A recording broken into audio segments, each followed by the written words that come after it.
Bonjour à toutes et tous, bienvenue dans les coulisses du Grand Lyon. Mon invité du jour, Étienne Blanc, bonjour. Bonjour. Vous êtes sénateur du Rhône, auteur le 14 mai avec le socialiste Jérôme Durain d'un rapport sur le narcotrafic. Vous êtes, vous, du côté des LR. Un rapport qui fait consensus et qui tire vraiment une sonnette d'alarme sur l'état du narcotrafic en France. La France est à un point de bascule, dites-vous. Oui, ce qui a été frappant au terme de nos travaux, c'est de prendre la mesure de l'importance du narcotrafic en France. Il y a deux chiffres qui le révèlent, en dehors du climat de violence. Deux chiffres précis. Aujourd'hui, le narcotrafic, c'est entre 200 et 250 000 personnes qui en vivent directement ou indirectement, totalement ou partiellement. Ça devient une entreprise énorme en France. Et le deuxième chiffre, alors c'est une fourchette alarmante, c'est que le chiffre d'affaires en France, il s'établit entre 3,5 milliards et 6 milliards d'euros. Par comparaison, le budget de la justice, il est environ à 9 milliards d'euros. C'est-à-dire que le produit du narcotrafic en France, ça peut être, si on prend la fourchette haute, 60% du budget de la justice. Donc on est en face d'un phénomène de fond, de la construction d'un réseau puissant qui bénéficie de financements très importants et surtout d'un soutien d'un grand nombre d'acteurs qui en vivent. Ce que décrit le rapport aussi, c'est que c'est des réseaux qui sont en capacité de corruption du système de manière assez importante. On découvre dans le rapport que des policiers se font corrompre pour des sommes assez dérisoires, 25-50 euros, pour consulter des fiches, avec un impact catastrophique sur toutes les procédures.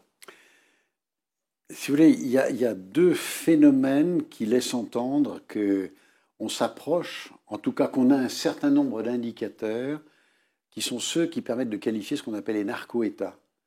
Des pays dans lesquels les réseaux de trafiquants sont d'une telle puissance qu'ils réussissent à influencer l'État. Il y a deux chiffres deux phénomènes qui sont importants.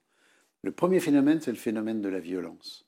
Les cas de violence sont aujourd'hui d'une gravité inouïe. À Marseille, par exemple, on nous a montré des vidéos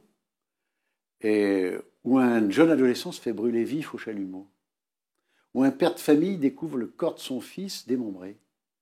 Et la vidéo circule pour faire peur. Quand vous en êtes à ces degrés de violence, c'est l'affaire de la mouche, où on abat deux agents de la pénitentiaire froidement. Quand vous êtes à ces degrés de violence, là, vous pouvez avoir une influence sur l'État. Et le deuxième phénomène, c'est celui auquel vous venez de faire référence, c'est la question de la corruption. Aujourd'hui, cette corruption, on l'a dit de basse intensité. Vous l'avez bien dit, c'est des petits phénomènes de corruption. Et je suis policier, je vais consulter un fichier auquel j'ai accès, mais je le consulte moyennant rémunération.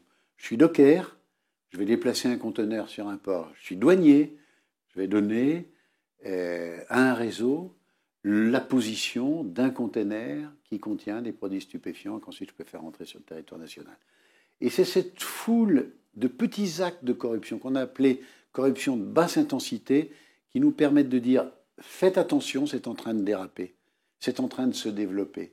C'est dans une municipalité un agent qui va recevoir une rémunération pour préparer un dossier de papier d'identité ou une autorisation administrative quelconque. C'est l'accumulation de ces petits phénomènes qui est particulièrement inquiétant. Ce que ça évoque, c'est un peu la période de prohibition de l'alcool aux États-Unis. Ils s'en étaient sortis par la légalisation. Pour vous, ce n'est pas la solution? La légalisation, ce serait une catastrophe. On sait aujourd'hui que les produits, notamment le cannabis, contient des substances qui sont extrêmement dangereuses pour les cellules nerveuses. Récemment, j'avais un entretien avec un grand neurologue lyonnais qui me disait « mais ne faites jamais ça. Nous, on vous démontre que scientifiquement, c'est dangereux. » Alors, légaliser le cannabis aurait deux conséquences catastrophiques en dehors de ces conséquences sanitaires. La première, c'est que quand vous légalisez, il faut trouver du cannabis. Ensuite, il faut le distribuer. Mais qui est-ce qui sait faire aujourd'hui? Ce sont les narcotrafiquants. Je ne connais pas de fonctionnaires qui sont capables aujourd'hui d'organiser un réseau de distribution du cannabis. Il y a des agriculteurs qui sauraient faire. Oui, mais dans les pays où on a légalisé, on a confié l'entreprise légale à des narcotrafiquants, c'est ceux qui savent le mieux faire. Et puis le deuxième effet négatif, c'est que quand vous allez légaliser le cannabis, vous allez autoriser un taux de THC, la substance toxique du cannabis, vous n'allez pas le mettre trop élevé, ça a des conséquences sanitaires dramatiques. Donc vous allez mettre un taux faible, les narcotrafiquants en face, ils vont mettre un taux plus élevé, et comme ils ne perçoivent pas de taxes, ils vendront un produit plus toxique avec un taux de THC plus élevé et ils le vendront moins cher. C'est ce qui se passe en Colombie-Britannique, c'est ce qui se passe aux États-Unis où les Américains disent mais finalement ça ne marche pas. Ce sont les questions qu'on se pose aujourd'hui en Hollande où là le cannabis a été légalisé. Qu'est-ce que vous pensez des opérations Placnet menées par le gouvernement, le plan anti-cannabis? Ces opérations, elles ne sont pas inutiles. Quand vous habitez dans un immeuble et que vous avez en bas de chez vous un point de deal, vous avez de l'insécurité, vous avez du trafic, vous avez de la violence, vous avez du bruit. Vous ne pouvez pas rentrer chez vous facilement.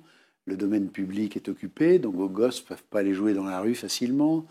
Donc, ça mobilise beaucoup de fonctionnaires avec très peu d'efficacité à moyen terme. Dégager ce point de deal pour les habitants du quartier, c'est important.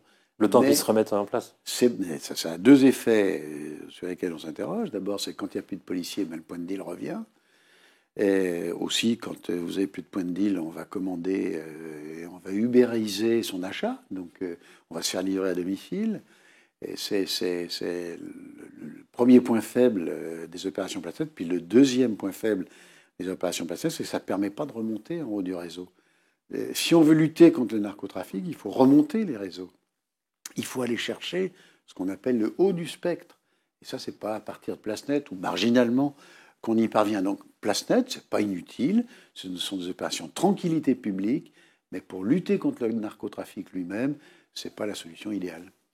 Parmi vos propositions, est-ce qu'il y en a certaines qui sont entendues par le gouvernement? On a vu que les rapports avec Dupond-Moretti ont été très compliqués pendant la commission d'enquête. Vous l'avez accusé de subordination de témoins. Oui, on a eu une petite explication de texte. Bon, c'est la politique, la page est tournée. Moi, j'ai rencontré Éric Dupond-Moretti récemment pour lui remettre, avec Jérôme Durin, pour lui remettre notre rapport et nos propositions. Ce que dit le garde des Sceaux, c'est qu'il va étudier tout ça.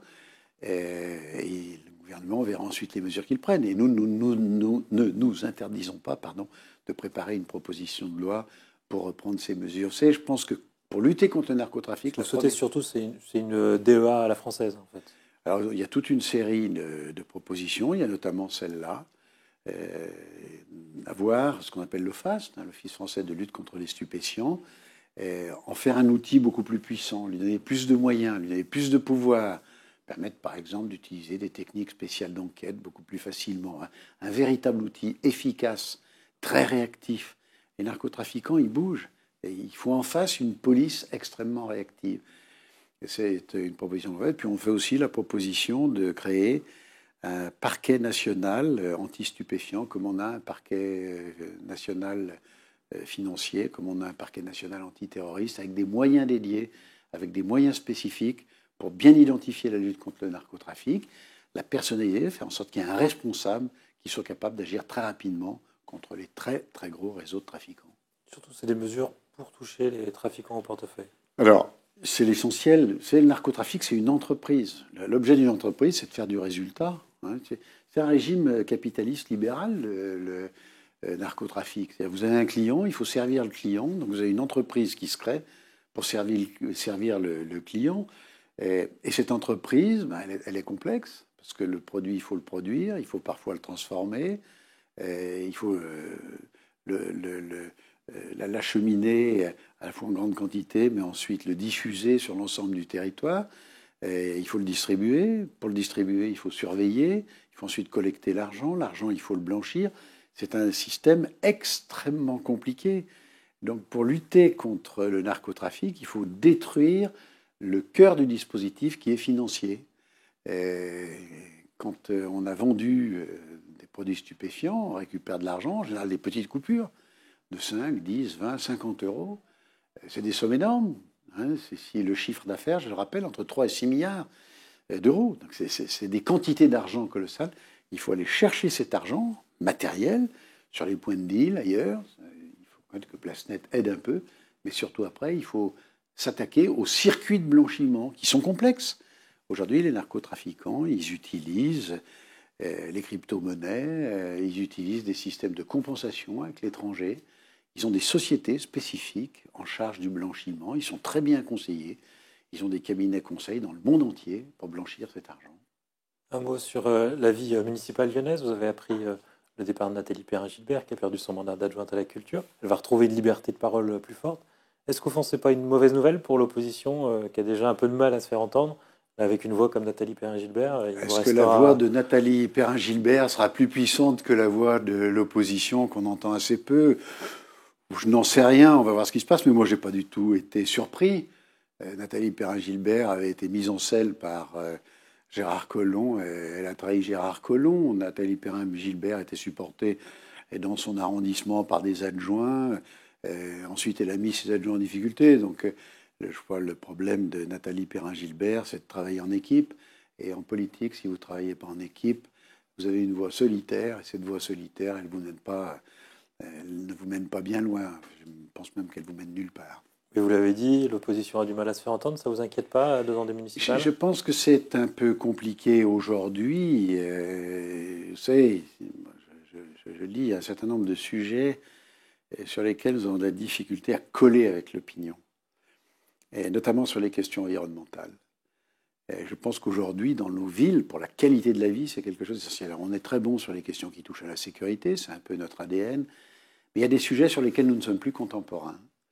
Il faut donc qu'on bâtisse sur ces sujets-là un projet puissant, si on veut être entendu par les Lyonnais. Et quand je regarde les études d'opinion, je m'aperçois que c'est sur ces questions-là qu'en grande partie les Lyonnais vont se déterminer.